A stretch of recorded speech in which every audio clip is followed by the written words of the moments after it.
Chercheurs et chercheuses de vérité, salam alaikum. Me revoilà de nouveau. Je vais faire une nouvelle vidéo, donc c'est reparti pour une série de vidéos.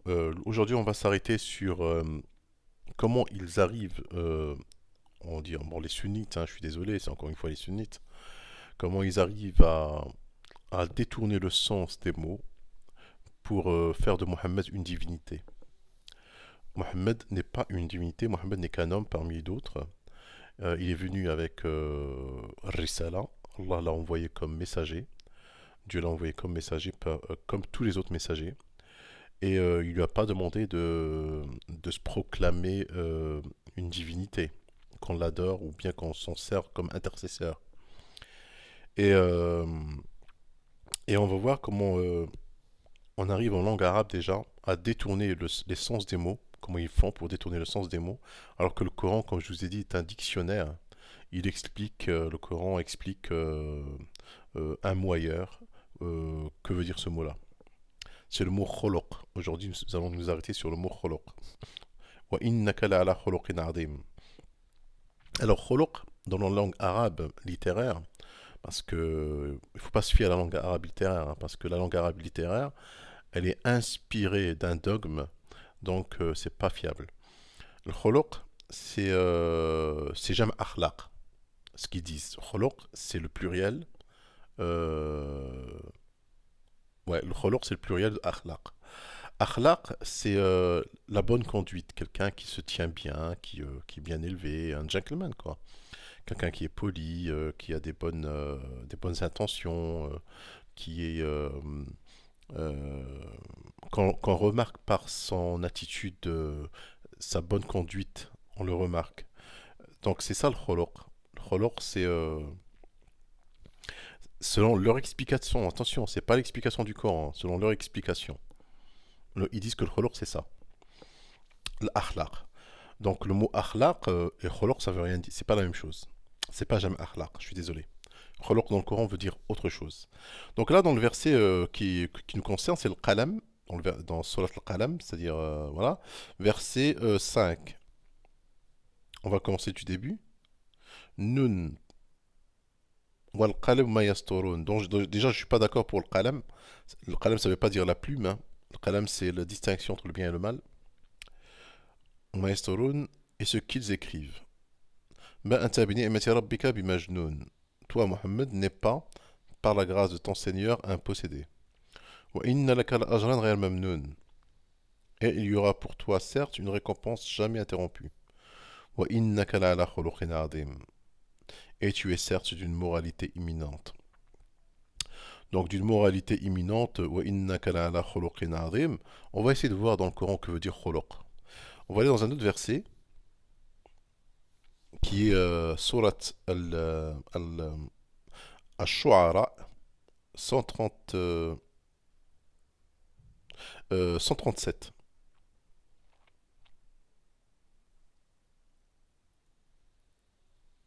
Alors là, c'était bon. Alors là, c'était qui est déjà? C'est quel prophète?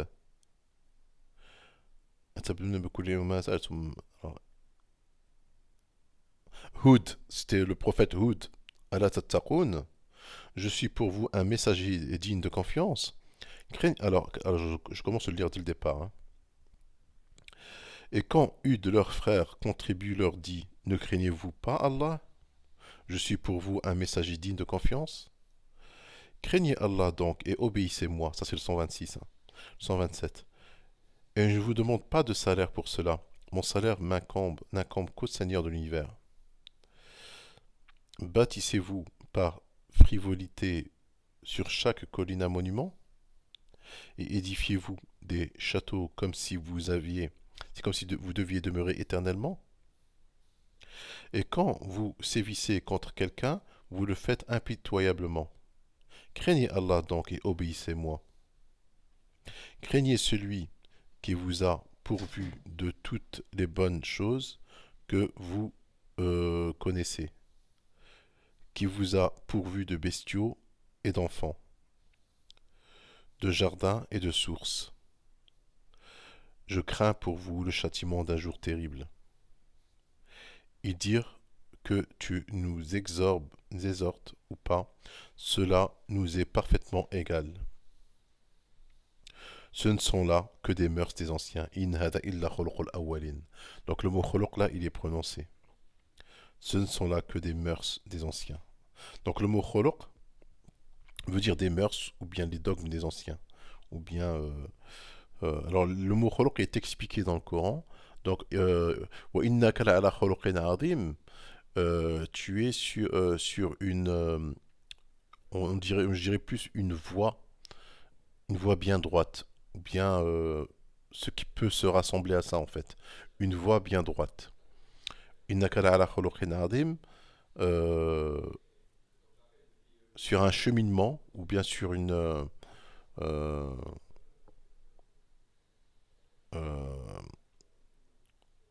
je dirais pas un dogme parce que ça c'est pas un dogme sur une milla quoi quelque chose de azim mais ça n'a rien à voir avec sa personne de Mohammed c'est-à-dire que c'est quelqu'un qui est bien élevé qui est parce que eux quand ils ont construit leur hadith ils ont construit ce hadith là sur ce mot kholoq. Ils ont construit plein de hadiths. Que c'était un homme, Mohammed, qu'il faut l'adorer, il faut le suivre, il faut copier sur lui. Alors tu vois qu'il y en a qui ont des siwaks, il y en a qui se laissent pousser la barbe, il y en a qui portent long, il y en a qui... tout ça parce que ils veulent lui ressembler, parce qu'il était dans un khuluq azim. Bah, si vous voulez lui ressembler au prophète, bah, il suffit juste de suivre le Coran, tout simplement. Innaka la'ala khuluqin azim, c'est le Coran. Le Coran, ou le khuluq azim. C'est pas Mohammed. Innaka Mohammed la ala la c'est lam tawkid la ala khuluqin azim. C'est-à-dire que maintenant si vous voulez tant ressembler au prophète ben, il suffit juste de suivre le Coran et cessez vous les sunnites cessez d'adorer Mohammed. Allah il vous demande pas d'adorer Mohammed et de copier sur lui comme des singes. On n'est pas le Coran, il nous explique ce que Allah attend de nous, et puis c'est tout. C'était quoi le khuluq al-azim? C'est le Coran, ce n'est pas Mohammed. Wassalamu alaikum.